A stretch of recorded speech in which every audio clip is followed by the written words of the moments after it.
అందులోనూ పెద్ద పండగ కొత్త ప్రభుత్వాలు ఇచ్చిన పథకాలు కానివ్వండి రేపు ఉగాది నుంచి అమలయ్యే మిగతా ఎలా అనిపిస్తున్నాయి? పథకాలు ప్రస్తుతానికి ఏమి ఇవ్వలేదు సార్.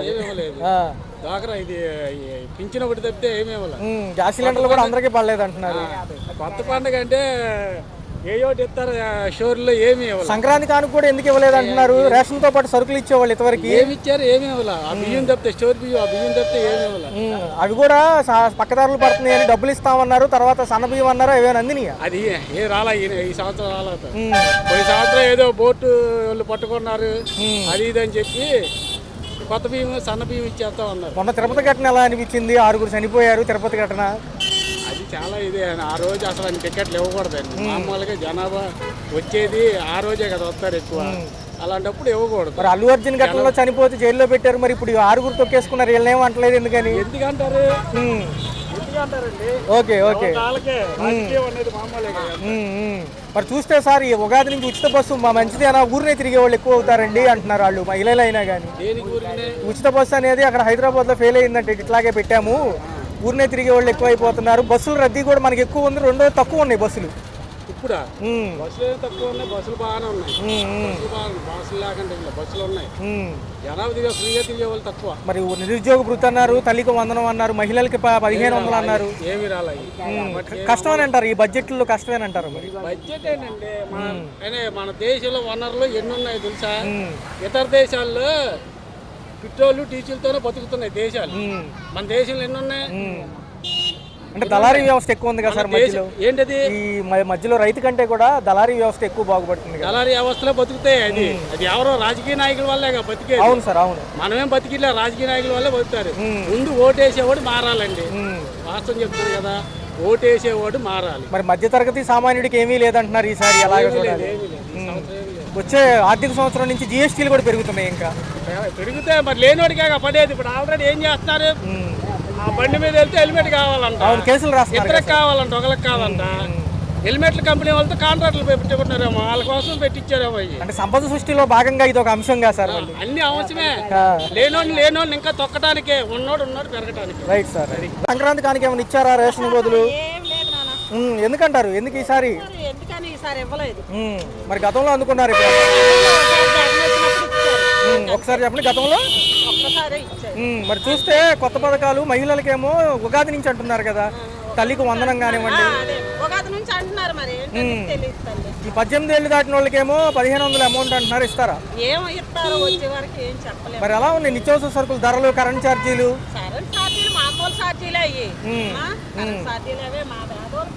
అన్ని రెక్కలాడితే డొక్క నిండేది, లేకపోతే లేదు. ఉన్నవాడు అది, లేనోడు అది అయిపోతుంది. ఇంకేం చేస్తాం? మరి 27 నుంచి జగన్ గారు కూడా పాదయాత్రకు వస్తారంట మళ్ళీ.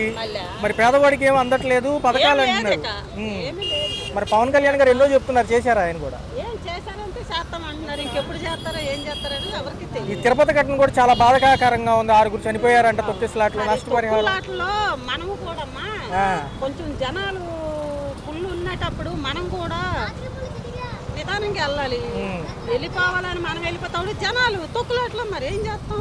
అది మన కర్మ. అది సంక్రాంతి కల్లా రోడ్లు వేస్తా ఉన్నారు, ఎలా ఉన్నాయి? అలాగే ఉన్నాయా, ఇంకా బాగున్నాయి? వేసుకుంటా వస్తున్నారు తల్లి. మరేం మరి మహిళలకి ఇచ్చే ఈ పథకాలు చాలా బడ్జెట్తో కూడుకున్నాయి, మరి మేము వేరే విధంగా బాగుతారంటారా? ట్యాక్సుల రూపంలో, పన్నుల రూపంలో ఏం చేస్తారనేది ఇంకెంతవరకు మనకి రైట్ రైట్. చూసుకుంటే ఎలా అనిపిస్తుంది కూటమి ప్రభుత్వాలు 7 నెలలు, అందులో సంక్రాంతి? కూటమి ప్రభుత్వం వచ్చినాక టాటర్లు కానీ కాంట్రాక్టులు కానీ మంచి వ్యాపారం బాగా చేసుకుంటున్నారు. బిల్డర్లందరికీ ₹1 కనిపిస్తుంది. తర్వాత ఏంటంటే జగన్మోహన్ రెడ్డి కూడా పాపం చేయలేకపోయాడు, వెనకాల ఉన్న వాళ్ళు నడపలేకపోయారు. జగన్మోహన్ రెడ్డి కూడా మంచి ఆయన పరిపాలన కూడా చాలా మంచి పథకాలు ఇచ్చాడు. ఆయనేమో జనాల్లోకి రాలేదు. 27 నుంచి వస్తామంటున్నారు కదా, మన జగన్ అనుకునే ఉన్నారు. బయట వెనకాల మొత్తం గోతులు తవ్వారు. జగన్మోహన్ రెడ్డి కుటుంబం కానీ ఫ్యామిలీ కానీ రాజశేఖర రెడ్డి కూడా చాలా మంచి ఆయన. దాని మీద కూటమికి ఇంకా పవన్ కళ్యాణ్ మూలన్నీ ఓట్లన్నీ కూటమి పడ్డాయి. ఇదే విషయంలో పవన్ కళ్యాణ్ అయితే నెంబర్ 1 స్థానంలో ఉన్నాడు. మొన్న సార్ ఒక క్వశ్చన్ అడుగుతాను. మొన్న 15 ఏదైతే ఉందో 15 ఏళ్ళు నేను కూటమిలో ఉందాం అనుకుంటున్నాను, కానీ తిరుపతి ఘటనకు సంబంధించి అధికారులు సపోర్ట్ పొరపాటు అయిందని సారీ చెప్పాడు. అది కూడా కొంచెం జనాలు మాట్లాడినాడు. అది కొంచెం మనోడు కూడా కొంచెం ఫీడ్ అయ్యాడు. అది తప్పని ఒప్పుకోండు. తర్వాత పవన్ కళ్యాణ్ కూడా ఆయన పనులు ఏం చేసుకెళ్తున్నాడు. సార్ చూస్తే నష్టపరిహారం అందిందంటారా? నష్టపరిహారం ఇస్తామంటున్నారు 25 లక్షలు మనిషికి. నష్టపరిహారాలు కూడా అది గ్యారంటీకి ఇస్తామని చెప్తున్నారు టీవీలు కూడా. దాన్ని కూడా చేస్తారు. ప్రభుత్వం అయితే బాగానే చేస్తున్నారు. చంద్రబాబు అయితే వయసు పెరిగింది కానీ ఆయన కూడా నడుపుతున్నాడు. లోకేష్ తిరుగుతున్నాడు. సంక్రాంతి కానుక ఏమీ ఇవ్వలేదు అంటున్నారు సార్. ఎందుకంటే కానుక కూడా ఇస్తారు. బడ్జెట్ తక్కువ ఉంది అంటున్నారు. అది కూడా పద్దాక వార్తలో చెప్తున్నారు. రోడ్లు గిడ్లు అయితే బాగానే వేస్తున్నారు పల్లెటూరులో. ఉగాది నుంచి అమలు అయ్యే పథకాలు బడ్జెట్లు ఎక్కువ ఉన్నాయి. తల్లికి వందనం, నిరుద్యోగ భృతి, ఒక పక్క మహిళలు కూడా చేస్తాం అంటున్నారు కానీ కొంచెం సోగా ఉంది. చేస్తారు ఒకసారి కదా. అటు అప్ అండ్ డౌన్లు ఉంటాయి కాబట్టి ఒక సంవత్సరం వరకు అంత జగన్మోహన్ రెడ్డి వచ్చినా ఆయన వచ్చినా కొంచెం కష్టమని ఇబ్బంది అయితే అందరికీ ఉంటాయి. జాగ్రత్త చేసుకుని ప్రస్తుతానికి ఇసుక అన్ని వచ్చాయి. రాజధాని ఇక్కడే కాబట్టి విజయవాడకి అయితే బాగానే ఉంటుంది. జగన్మోహన్ రెడ్డి అంతా వైజాగ్ బాగుండేది. ఆయన్ని తీయలేము. ఆయన కూడా మంచి పరిపాలన మంచి పథకాలు ఇచ్చాడు, చేశాడు. కాకపోతే జనాలు వెనకమాల బాగా ఆయన తెలియకంట బాగా వ్యాపారాలు కుమ్మేశారు. ఆయన ఇప్పుడు తెలుసుకున్నాకేమో కొంచెం జీరోలోకి వచ్చారు. జగన్మోహన్ రెడ్డికి ఇవాళ 50 సీట్లు అని రావాలా. వస్తే మాకు బాగుండేది, జనసేనకి పోటీ ఉండేది, తెలుగుదేశం పోటీ ఉండేది. ఈ 11 సీట్లు అయితే ఆయన కూడా కొంచెం జనాల్లోకి వెళ్ళాలంటే కొంచెం ఇబ్బందిగా ఉంది. అందరూ హ్యాపీగా ఉన్నారు. మరి రేపు 27 నుంచి వస్తారంటున్నారు, లేకపోతే వచ్చే నెల 27 నుంచి వచ్చి తిరిగినా కొంచెం టైం పడుతుంది. ఈసారి ఆవిడకి నెక్స్ట్ సీఎంకి అవకాశం ఉంది బాగా చేసుకుంటే. నెక్స్ట్ కూడా అవడు, ఎందుకంటే నెక్స్ట్ ఉంటుంది ఎవరు. దానికి వీళ్ళు కూడా కూటమి కూడా కొంచెం కష్టపడుతున్నారు. మరి ఈ లోపల అమరావతి పోలవరం అయిపోతాయి అంటారా? ఈ లోపల అమరావతి పోలవరం 5 సంవత్సరాలు పడతాయి. 10 సంవత్సరాలు కంప్లీట్ అవుతాయి. అమరావతి ఇది అయిపోద్ది పోలవరం. బాగానే చేస్తున్నారు. నిన్న 6,700 కోట్లు విడుదల చేశారు. పాత బకాయిలన్నీ క్లియర్ చేస్తున్నారు సార్. ఇబ్బంది ఉన్నాయి, చేస్తున్నారు. అన్ని పనులు చక్కగా అవుతాయి. ప్రస్తుతానికి అయితే మార్కెట్ కూడా పెరిగింది. మన వంతుల మీద కూడా టాపిక్ పెరిగింది. అంటే జనాలు పెరిగారు అనమాట. అభివృద్ధి బాగానే ఉంది. కూటమి కూడా జగన్మోహన్ రెడ్డికి అభివృద్ధిగా పోటీ చేస్తున్నారు బాగానే. ఆయన లేకపోతే ఈయన చేయరు. అందరూ కష్టపడుతున్నారు. అంతా బాగానే ఉంది. అందరూ బాగుండాలని కోరిక. ఎన్ని పండుగలు ఉన్నా కానీ అందులో భోగి శుభాకాంక్షలు. మొదటిగా కూటమి ప్రభుత్వం వచ్చి 7 నెలలు అవుతుంది. ఎలా అనిపిస్తుంది? బ్రహ్మాండంగా ఉంది. Supreme okay. మా చంద్రబాబు నాయుడు గారు చాలా బాగా చేస్తున్నారు. ఇంకా బాగా చేయాలని కోరుకుంటున్నాం. సార్ ఈ సంక్రాంతి కల్లా రోడ్ల వ్యవస్థ పునరుద్ధరిస్తామన్నారు, ఎంతవరకు వచ్చింది? అవుతుందండి, ఒకేసారి అవ్వదు కదా. ఆయన మటుకు చిత్తశుద్ధితోనే ఉన్నాడు. ఆయన చేస్తాడు షూర్. అది పవన్ కళ్యాణ్ గారు పనితీరులు ఎలా ఉన్నాయి? ఉప ముఖ్యమంత్రి పవన్ కళ్యాణ్ అండి సుప్రీం అయిన ఆయన ఎక్కడున్నా సుప్రీమే. అటు సినీ రంగంలో ఉన్నా, ఇటు రాజకీయ రంగంలో ఉన్నా బ్రహ్మాండంగా వెలిగిపోయింది. ఉగాది నుంచి వచ్చే పథకాలు ఎలా అనిపిస్తున్నాయి సార్? తల్లికి వందనం, నిరుద్యోగ భృతి అంటున్నారు. ఒకటండి, ఇప్పటికి మీరు అవ్వలేదని కొన్ని చెప్తున్నారు, అవుతుంది. అలాగే అవి కూడాను సక్సెస్ చేయడానికి వాళ్ళు తీవ్రంగా కృషి చేస్తున్నారు. ప్రాణాలు అడ్డం పెట్టాను సరే వాళ్ళు పనులు చేస్తారు. కొంతవరకు మొన్న తిరుపతి ఘటన కలిసివేసినప్పటికీ ఎలా ఉంది సార్? అది ఇమీడియట్ గా రెస్పాన్స్ ఇచ్చింది. కొందరు దుర్మార్గులు చేసిన పనులు, అంతేగాని భక్తుల వలన కాదు, భక్తుల వలన అయింది కాదు, ఈ దేవస్థానం వలన కాదు. రాబోయే 4 ఏళ్ళు ఎలా ఉండబోతుంది? అభివృద్ధి ఎదురు చూడక్కర్లేదండి.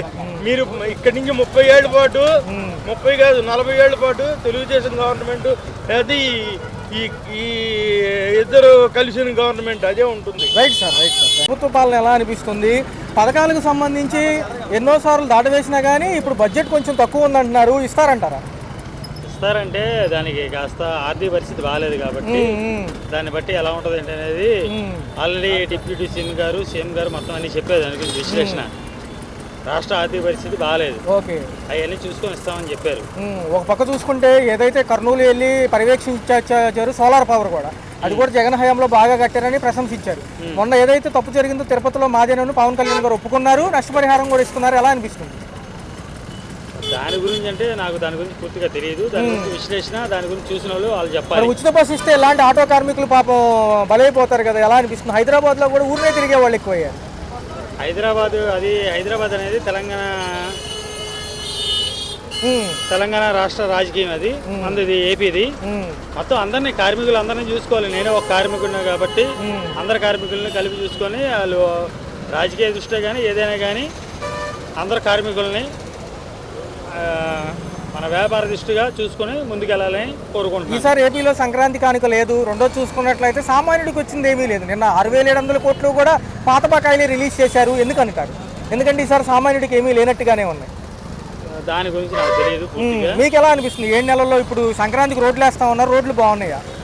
రోడ్ల పరంగా అయితే బాగానే ఉన్నాయి. నేను చాలా చోట్ల తిరుగుతున్నాను, దాన్ని బట్టి చాలా చోట్ల రోడ్లు మరమ్మతులు అయితే జరుగుతున్నాయి.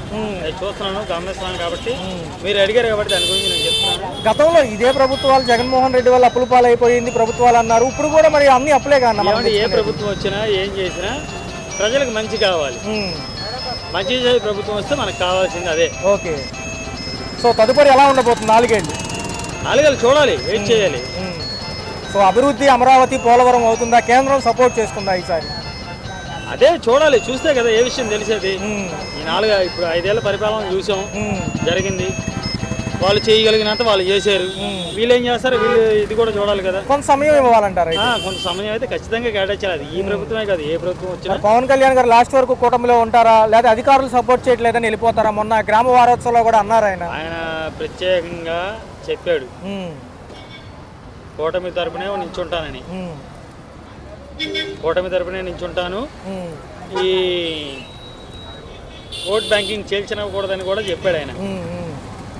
దాన్ని బట్టి వాళ్ళకి అండర్స్టాండింగ్లో ఉంటే దాన్ని బట్టి ఉంటారు. అది ఉన్న ప్రభుత్వాలు ఉగాది నుంచి కొత్త పథకాలు ఉంటున్నాయి, ఇంకా సంక్రాంతి ఇంకా ఈ రోజే చూసుకుంటే ఇవాళేమో భోగి పండుగ. మరి చూసుకుంటే ఇవన్నీ అమలు అవుతాయి, 7 నెలలు అవుతుంది కదా కొత్త ప్రభుత్వాలు వచ్చి. ఏమో చూడాలి. అంటే నిత్యావసర సరుకుల ధరలతో పాటు కరెంట్ ఛార్జీలు ఎక్కువ ఉన్నాయి అంటున్నారుగా. ఎవరు వచ్చినా అంతేనా అండి, వాళ్ళు తిట్టుకోవడం సరిపోతుంది. కానీ ప్రభుత్వాలు పేదవాడికి చేసేది ఏం లేదంటారు. ఒక పక్క చూస్తే ఏమైనా సంక్రాంతి కానికి ఇచ్చారా ఈసారి రేషన్తో పాటు? ఎందుకంటే ఈ సంక్రాంతికి బెల్లం అని ఇంకా సరుకులని ఇచ్చేవాళ్ళు కదా, ఈసారి రాలేదంటున్నారు చాలామంది. మరి ఎలా ఉందన్న చూస్తే రేపు ఉగాది నుంచి ఉచిత బస్సు అంటే కనుక చాలామంది ఊరినే తిరిగే వాళ్ళు ఎక్కువ అవుతారంటున్నారు, అందులో మహిళలకు అంటున్నారు కదా. ఉచిత బస్సు పథకం హైదరాబాద్లో లాగానే ఇక్కడ కూడా ఇస్తామంటున్నారు. మరి ఏంటి మంచిదేనా? ఎందుకంటే ఆటో వాళ్ళు మేము కొంచెం ఉపాధి కోల్పోతాం అంటున్నారు. అన్న మరి ఏంటి, మరి పవన్ కళ్యాణ్ గారి పనితీరులు ఎలా ఉన్నాయి? ఆయన కూడా ఉప ముఖ్యమంత్రి కదా, మీకు నచ్చింది చెప్పండి. చూస్తూ ఉంటారు కదా ఆయన కూడా ప్రెస్ మీట్లని, లేకపోతే మొన్న తిరుపతిలో ఘటనకు కూడా వెళ్ళొచ్చారు కదా. ఫోన్ కూడా లేదు. మరి అప్పట్లో జగన్ గారు 9 పథకాలు, ఇప్పుడు 6 పథకాలు, ఇవన్నీ చాలా డబ్బులు అవుతాయి. మరి పథకాలు ఉచితంగా ఎంతవరకు ఇవ్వచ్చు? ఏమో వాళ్ళ ఇష్టం. అది మన చేతుల్లో ఏముంది, కష్టపడతాం. ఇప్పుడు నేను 1000 రూపాయలు సంపాదించాను అనుకో, 300 ఖర్చు పెట్టుకుంటా, మన ఇష్టం. అది ఓటేసేవాడు వాడి ఇష్టం. రాజకీయం వాళ్ళు తిట్టుకోవడం కానీ పెద్దలకి ఏ విపత్తు అని అంతే. ఓకే, చిన్నాల అప్పుడు ఎన్టీఆర్ గారు, రాజశేఖర్ రెడ్డి గారు వాళ్ళతోనే అయిపోయింది.